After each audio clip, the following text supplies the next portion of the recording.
So what do you do when the people you're trying to help don't want your help?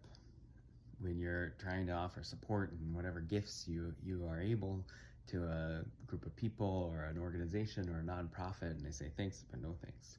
Certainly one public media version of that comes to mind with a nonprofit that was refusing donations from one of the comedians who participated in the Riyadh Comedy Festival.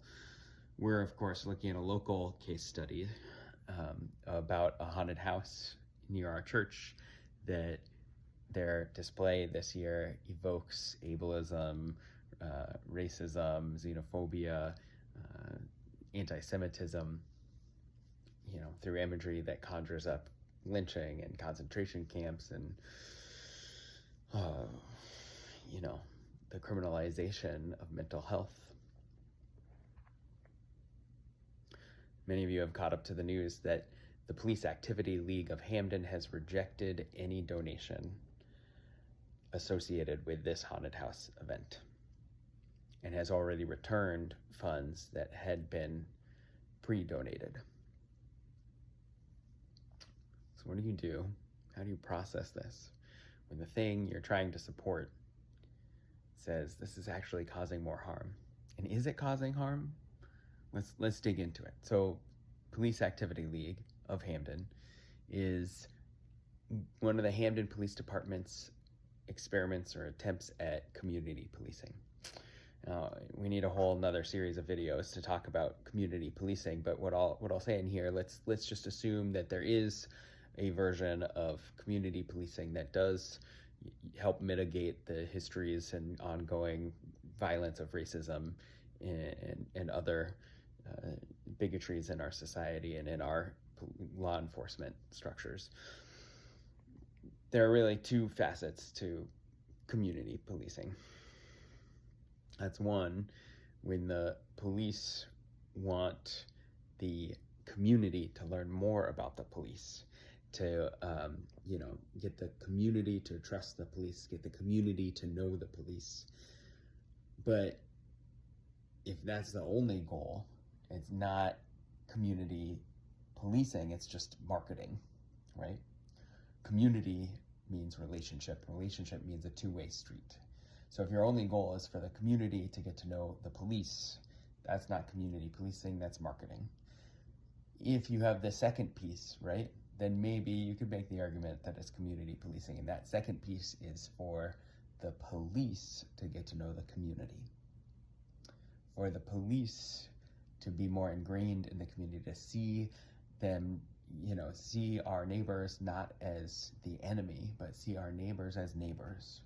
To know the people better, know the space better, so that when they're in go mode, when they're in fraught situations and heightened anxieties and they're worried about their safety, they're not responding, or hopefully they're responding less out of their implicit bias and prejudices, and instead responding to familiar places and familiar people. So, if the goal of the Police Activity League is to create sports activities and outings and community groups for youth, because the studies show that those activities reduce criminal activity amongst youth and increase resiliency. Although, maybe they should just support the programs that already exist for that, but that's a whole other video. If the point of the Police Activity League is to build community relationships with the demographics that historically are more skeptical of law enforcement, it seems antithetical to the entire purpose of the Police Activity League to be receiving funds from an event that is evoking so much pain and so insensitive to the historic and ongoing hurt of the specific demographics that they're trying to reach. The overlap between these two demographics is so clear. Black and brown folks, immigrants, refugees, religious minorities, people struggling with mental health. These are demographics that historically historically are over-policed and over-policed through more violent measures, and thus are much more skeptical of the police. And so if the funding for the very thing that is supposed to build trust with those demographics is coming from an event that is so insensitive to those demographics, it just totally undermines the whole project. So while some outlets are buying a sort of spun narrative that makes it seem like this rejection of the funds is political maneuvering, the rejections of funds are actually because the help is not helpful. The fundraising is not helpful.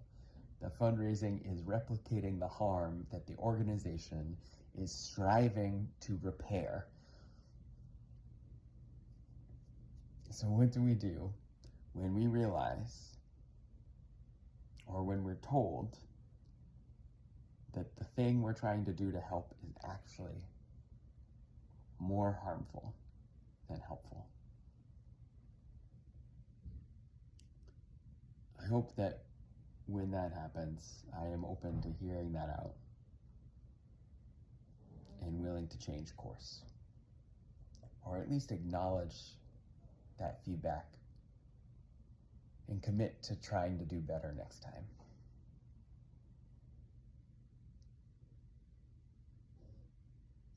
See you tomorrow.